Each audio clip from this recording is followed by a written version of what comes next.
নমস্কার, সবাই ভালো আছেন নিশ্চয়ই। আজকে পড়ছি লীলা মজুমদারের পাকদণ্ডী বইয়ের প্রথম পর্বের ২৯ নম্বর পরিচ্ছেদ। মানিক হলো বরদার ছেলে সত্যজিৎ, আর তখন বছর ৫ বয়স। তার দিদিমার মর্মান্তিক অসুখ, বড় বৌঠান সেখানে গিয়ে নিজের মায়ের সেবা করছেন। মানিক আমাদের বাড়িতে কয়েক মাস ছিল। ওর দিদিমার মৃত্যুর পর বড় বৌঠান ওকে নিয়ে গেলেন, ও মামার বাড়িতেই মানুষ হলো। আমাদের বাড়িতে খুব কাছে থেকে দেখেও ভবিষ্যৎ গৌরবের আভাস পাইনি। আসলে তখন নিজের কলেজ জীবন নিয়েই ব্যস্ত, কাজেই অসাধারণত্ব খুঁজিও নি। মনে পড়ে বাবা একবার আমাদের কোথায় যেন নিয়ে গিয়ে আইসক্রিম খাওয়ালেন, আর মানিক গরম করে দাও গরম করে দাও বলে চেঁচাতে লাগলো। বুলুদি ওর দেখাশুনো করতো, খুব আদরেই রাখতো, আমাদের কাউকেই কিছু করতে দিত না। তাতে আমাদের একটু দুঃখ হতো। তাছাড়া মনিদা নানকুদার কথাও বলতে হয়। ওদের বাবা আমার মাকে মানুষ করেছিলেন। ওরা মায়ের ভাসুরপো হলেও ছোট ভাইয়ের মতো। মা ওদের বড্ড ভালোবাসতেন। মনিদার ডায়াবেটিস ছিল বলে রোজ দেখতাম নিজের হাতে বাড়িতে ছানা কেটে ছানাটিকে প্রায় কাঁচা রেখে এক একদিন এক এক রকম করে তৈরি করে দিতেন। নানা রকম রান্না জানতেন মা, প্রায় সবই মনিদার মায়ের কাছে শেখা। ভেবে কষ্ট হয় এই মনিদার পরম দুঃখের সময় তার জন্য যতখানি করতে পারতাম তার কিছুই করিনি। খালি তার তর্ক করেছি, কারণ মতের অমিল ছিল। মনিদা ছিল গোঁড়া ব্রাহ্ম, তাই বলে একটুও স্নেহশূন্য ছিল না। কিন্তু আমার মনে হতো ওর উচিত অনুচিত বিচার বড় অনুদার। বাইরের মতটার নিচে হৃদয়বান মানুষটাকে দেখতাম না। ভারী রসিক ছিল, সেটি খুব উপভোগ করতাম এবং শ্রদ্ধাও করতাম। মনিদার ভালো নাম ছিল সুবিনয়। পাতলা, প্রায় ৬ ফুট লম্বা, ফর্সা মানুষটি, মুখ চোখ সুন্দর, চুল একটু পাতলা হয়ে এসেছিল, গানের গলা ছিল, সুন্দর জিনিসের চোখ ছিল, ছোটদের জন্য খুব ভালো লিখত। সব কিছু তলায় তলায় কৌতুকের স্রোত বয়ে যেত। সেটি ছিল তার মনের গুণ। নইলে সাংসারিক দিক থেকে দেখতে গেলে কি এমন ছিল তার জীবনে যাকে কৌতুকের সামগ্রী বলা যায় এক হৃদয়টি ছাড়া? তখন কারো ৪০ বছর বয়স হয়েছে শুনলেই মনে হতো বুড়ো হতে আর বাকি নেই। মনিদার হয়তো ৩৩-৩৪ বছর বয়স হয়েছিল। ভাবতাম আধবুড়ো, আমাদের চাইতে মা বাবার দলে, অথচ কেবলই আমাদের সঙ্গ খুঁজত। এখন বুঝি মনের কি নিদারুণ নৈরাশ্য নিয়ে ওর দিন কাটত।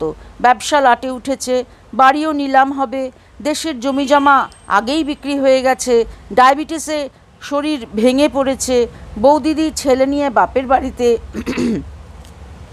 মামলা চুকবে, মনিদা কোথাও চাকরি পাবে, তবে ভাঙা পরিবার আবার একসঙ্গে হবে। মনের পিছনে এই বোঝা নিয়ে মনিদা আমাদের হাসি তামাশায় যোগ দিত। তার উপর ব্যবসা ফেল করার জন্য আত্মীয় বন্ধু কেউ কেউ ওকে দায়ী করতেন, অথচ ওর কোনো দোষ ছিল না। সর্বনাশটিকে উত্তরাধিকার সূত্রে পেয়েছিল। আমরা কলেজে চলে যেতাম, খুব কাছেই ডায়াসেশন কলেজ, হেঁটেই যাওয়া আসা করতাম। আজকাল আর সঙ্গে চাকরও দেওয়া হতো না। নানকুদাও সকাল সকাল স্নান করে খেয়ে সিটি স্কুলে পড়াতে যেত। ওর কথাই মনে হতো বাড়ি থেকে বেরোনোর সময় একটা লম্বা কৌতুক নাটক শুরু হয়ে যায়, আর সন্ধ্যায় বাড়িতে আবার পা দেওয়া পর্যন্ত শেষ হয় না। মনিদার দায়িত্ব এবং দুশ্চিন্তার অংশীদার ছিল না নানকুদা। সে কোনোদিনই ইউ রায় অ্যান্ড সন্সের কর্মী হয়নি। দুশ্চিন্তার অংশীদার না হলেও ব্যবসার দায়িত্বের অংশীদার ছিল বইকি। কিন্তু কি আশ্চর্য, সহজভাবে সেটা সে ঘাট থেকে ফেলে দিত দেখে অবাক হতাম। মনিদা সমস্ত ভাবনা চিন্তা একা বয়ে বেড়াতো, নানকুদাকে কখনো উদ্বিগ্ন হতে দিত না।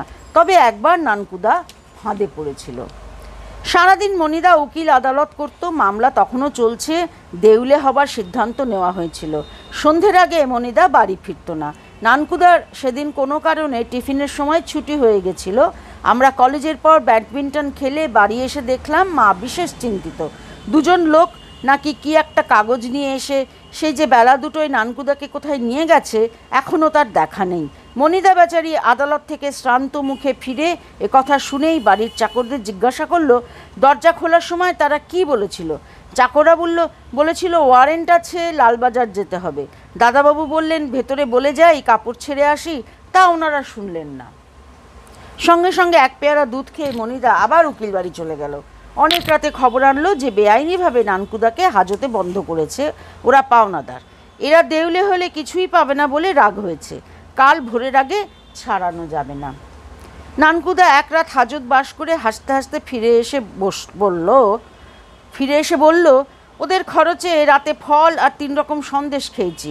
আজ সকালে মাতঙ্গী মুদ্রা করলাম, নাক দিয়ে জল টেনে মুখ দিয়ে বের করলাম, তাই দেখে হাজত শুদ্ধ লোক সকলের ভারী ভক্তি হয়েছে। আসার সময় বড় জমাদার পর্যন্ত পায়ের ধুলো নিয়ে আবার যেতে বলে দিয়েছে। সব থেকে মজার কথা হলো নানকুদাকেও দেখলাম আরেকবার যাবার খুব ইচ্ছে। বলা বাহুল্য সেই ইচ্ছা সফল হয়নি। কত মজা করতো মনিদা। আমার জন্মদিনে আমি কলেজ থেকে ফিরতেই নিজে একটা সেলাইয়ের বাক্স উপহার দিয়ে আবার একটা চিরকুটও দিল। তাতে লেখা ছিল, স্নেহের লীলা, আজ তোমার জন্মদিনে গরিব পিসিমার এই সামান্য উপহারটি গ্রহণ করে আমাকে সুখী করবে। ইতি তোমার নিস্তারিণী পিসিমা।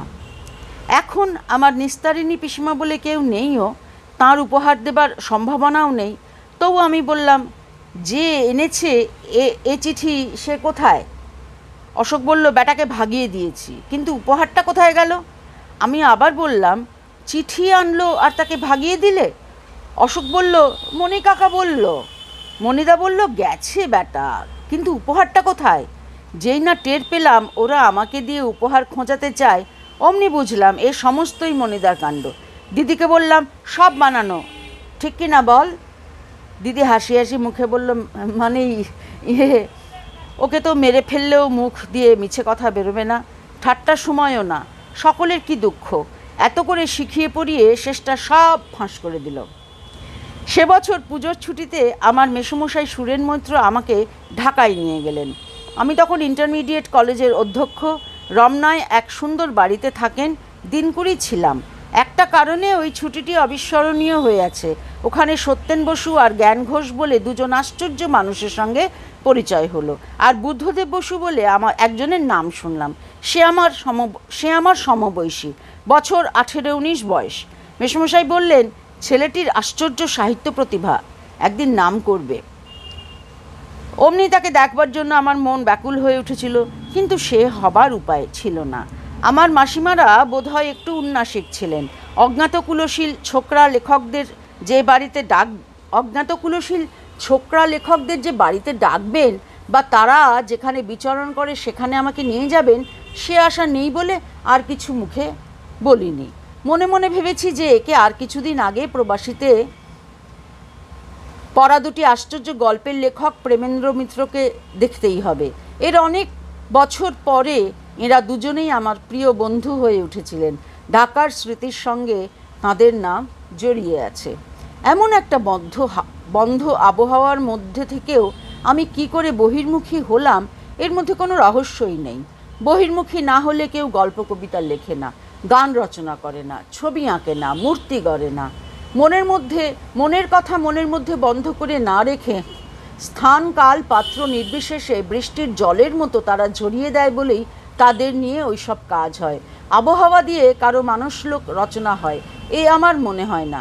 তবে লোকের কাছে বড় বেশি ধরা দিলে মাঝে মাঝে দুঃখ পেতে হয়। আমি যখন অনেক পরে আকাশবাণীতে প্রযোজনার কাজ করতাম, তখন আমার তরুণ বন্ধু জয়ন্ত চৌধুরী এই কথা বলে আমাকে বারবার সাবধান করে দিত, কিন্তু তখন আর উপায় ছিল না। বড় বেশি প্রগল্ভতার অভ্যাস হয়ে গেছিল। অন্য লোকের গোপন কথা ছাড়া মনে কিছু রাখতে পারি না। নিজের তো গোপন কথা বলে কিছু নেই। কোনো জিনিস সম্বন্ধে আমার কি মতামত, কাকে আমার ভালো লাগে আর কাকে আমার তেমন ভালো লাগে না, চিরকাল সব বলে টলে একাকার করি। ওটি আমার নিজের প্রতি নিজের এক ধরনের সততা, তবে খুব বুদ্ধির কাজ বলে মনে হয় না। গুপ্তচরের চাকরি নিলে নির্ঘাত আমাকে তাড়িয়ে দিত।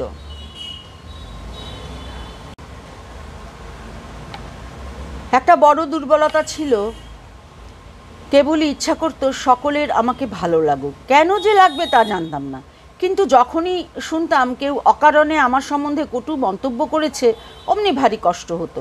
আমার নিজের প্রায় সকলকেই ভালো লাগতো। যেই শুনতাম কেউ আমার নিন্দে করেছে, চেনা লোক হলে মনের দুঃখে আর তার ধারে কাছে যেতাম না। কিন্তু যদি সে অচেনা লোক হতো, মনে মনে সংকল্প করতাম এর সঙ্গে ভাবনা করে ছাড়বো না। আগে ভালো মন্দ বিচার করতাম, ক্রমে ক্রমে বুঝলাম ভালো মন্দর সঙ্গে আসলে ভালো লাগার কোনো সম্বন্ধ নেই। ভালোবাসা তো আর স্কুলের প্রাইজ নয় যে যে যত ভালো তাকে তত বেশি ভালোবাসবো। সারা জীবনে কত লোককে ভালোবাসলাম, কত লোকের ভালোবাসা পেলাম, কিন্তু এই সন্ধেবেলাতেও বুঝে উঠলাম না কি দিয়ে ভালোবাসা হয়। শুধু জানি এর তুলনা নেই ত্রিভুবনে। দুঃখের বিষয়, কৈশোরে আর প্রথম যৌবনে ভালোবাসার এই না বোঝার বিদ্যেটা আয়ত্ত হয়নি। এত কথা বললাম কারণ বুলুদি থেকে থেকেই বলতো, এই তোদের সবুজ জামার হাতা অত ছোট করে কেটেছিস কেন?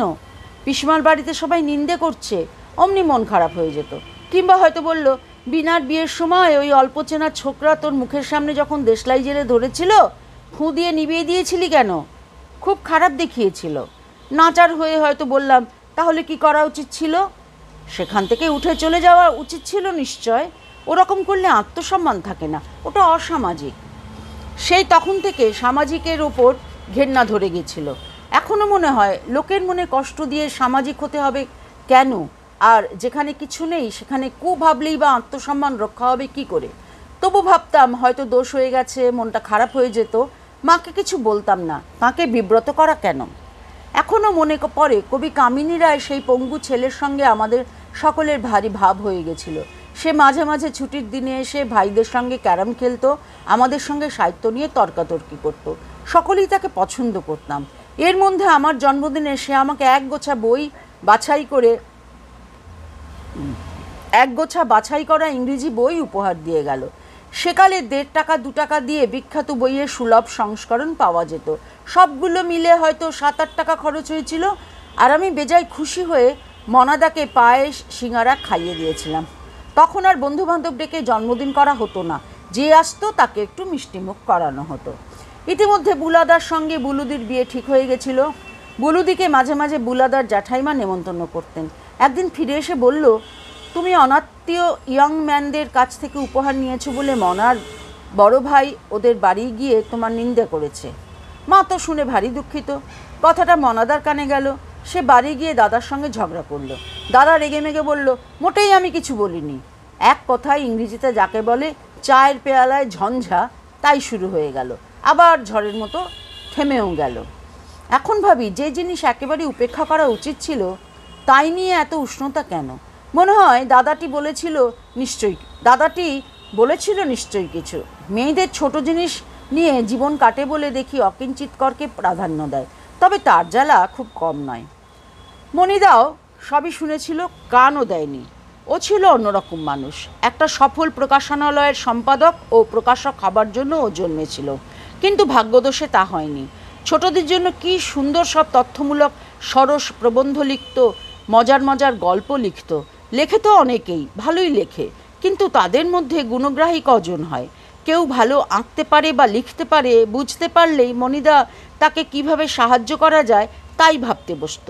ইউ রায় অ্যান্ড সন্সের মতো একটা কার্যালয় থেকে ভ্রষ্ট হয়ে ওর নিজের গুণগুলো ঠিক ফুর্তি পাচ্ছিল না। তবে কত লোক যে ওর গুণ সম্বন্ধে সচেতন ছিল তার ঠিক নেই। একবার দেব সাহিত্য কুটিরের পূজাবার্ষিকীর সম্পাদনা করেছিল। সে বইয়ের তুলনা হয় না। রামধনুর সম্পাদক সেদিন বলেছিলেন, ওই মানুষটির কাছে যে আমি কতভাবে ঋণী সে আর কি বলবো। সম্পাদনার কোনো সমস্যা হলেই ওর কাছে ছুটে যেতাম, কাউকে ফিরিয়ে দিতেন না। আমিও মণিদার কাছে গভীরভাবে ঋণী।